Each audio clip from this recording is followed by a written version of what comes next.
Sirang Homostir, Amar candidate, Amar Sauraigra, Bosumotari Dangoriar Hui, Azi Amar E. Sidlit Kasukotat, Amar Nirbasoni Karjolai, Nirbasoni Prosar Obizaka Karjolai, Ami Udodon Korilu,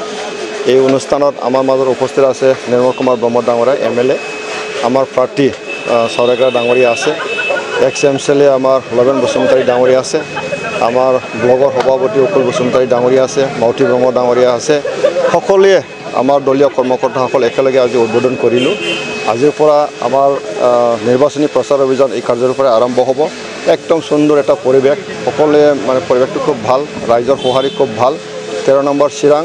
আমাৰ ইউপিপিএলত এইবাৰ ধুনীয়াকৈ ৰাইজে মৰম কৰিব আমাৰ দৃঢ় বিশ্বাস আছে গতিকে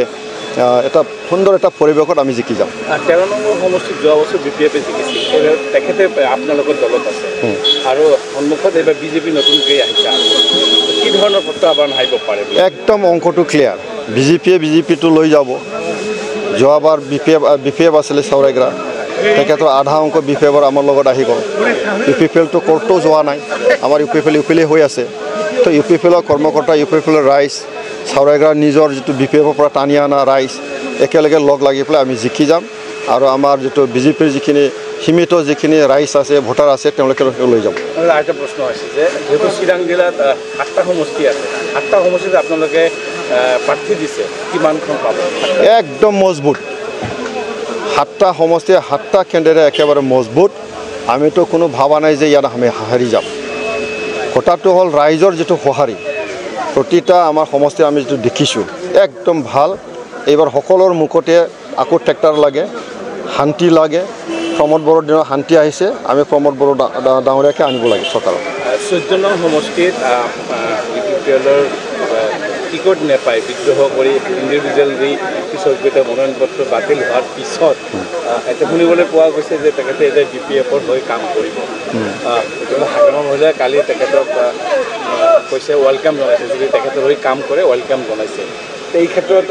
কিবা প্ৰত্যাহ্বান আহিব পাৰে নেকি নাই মই তেনেকৈ নাভাবোঁ সংগ্ৰাম ব্ৰহ্ম ডাঙৰীয়াৰ পৰা যে কিবা প্ৰত্যাহ্বান আহিব বুলি নাভাবোঁ তেখেতক এতিয়াও আমি আহ্বান জনাই আছোঁ ঘৰৰ ল'ৰা ঘৰত উভতাই আহক সেইটো আমি বিচাৰিম কিন্তু অগত্যা যদি তেখেতে যদি নাহে তাৰ কোনো অসুবিধা নাই আমাৰ অসুবিধা একো নাই আৰু তেখেতে কৈছে কি 15 বছৰৰ মানে হাগ্ৰামাৰ পাপটো আমি নলম বুলি সেইকাৰণে তেখেতে কাম্পা বৈৰেক নালাগে বুলি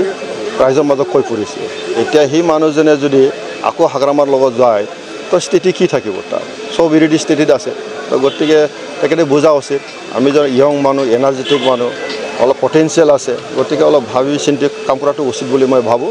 গতিকে আমাৰ ইউপিপিএল দল হিচাপে কোনো ইয়াৰ প্ৰত্যাহ্বান নাই চিৰাং আমাৰেই আছে আমাৰেই থাকিব ৰাইজে আমাৰ লগত আছে লাষ্ট কোৱেশ্চন যে এইবাৰ বিটিসি নিৰ্বাচনত যেতিয়াৰ পৰা প্ৰচাৰ আৰম্ভ হৈছে দুয়োটা দলে ইজনে সিজনক বাক্য বাণেৰে যুদ্ধ কৰা হৈছে কিন্তু পাব্লিকৰ যেটো মেইন ইস্যু যে ৰাইজে এই নিৰ্বাচনত প্ৰতিটো ৰাজনৈতিক দলৰ পৰা কি পাব নতুনকৈ কি পাব এই আশা প্ৰত্যাশাৰ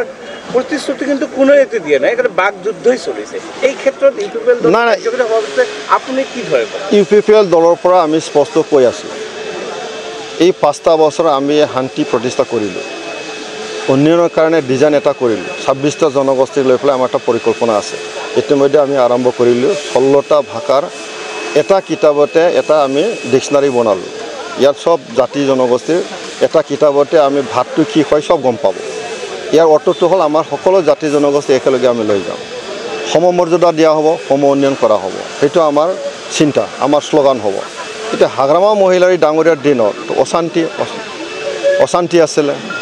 এটা মানে কোনো মাৰা কাটা এটা পৰিৱেশ আছিলে আমাৰ প্ৰমোদ বড় ডাঙৰীয়াৰ দিনত সেইটো হ'ল শান্তিময় এটা পৰিৱেশ মানুহে সেইটোই বিচাৰে এটা উন্নয়নৰ কাৰণে যেটো আমি কৰিছো চাওক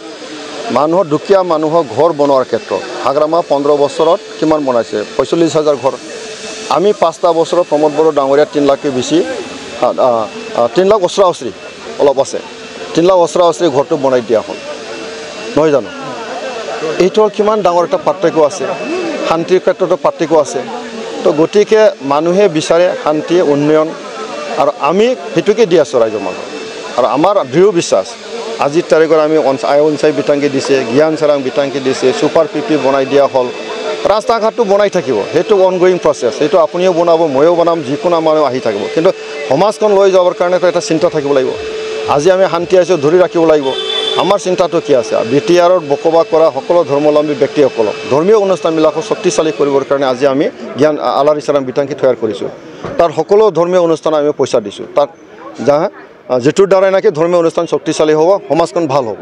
ভাল চিন্তা ইয়াত আহিব বেয়া চিন্তাবিলাক গুচি যাব সেইটো আমাৰ চিন্তা গতিকে ৰাইজে ধুনীয়াকৈ গম পায় এই কথাখিনি আৰু এই কথাটো লৈ পেলাই ৰাইজৰ মাজত গৈছোঁ সেইকাৰণে ৰাইজে কৈ আছে যে UPPLৰ শান্তিকামী ৰাইজে UPPL শান্তি প্ৰতিষ্ঠা কৰিছে UPPL আমাক লাগে প্ৰমোদ বড়ো চৰকাৰ লাগে গতিকে ইয়াৰ বেলেগ আৰু চিন্তা নাই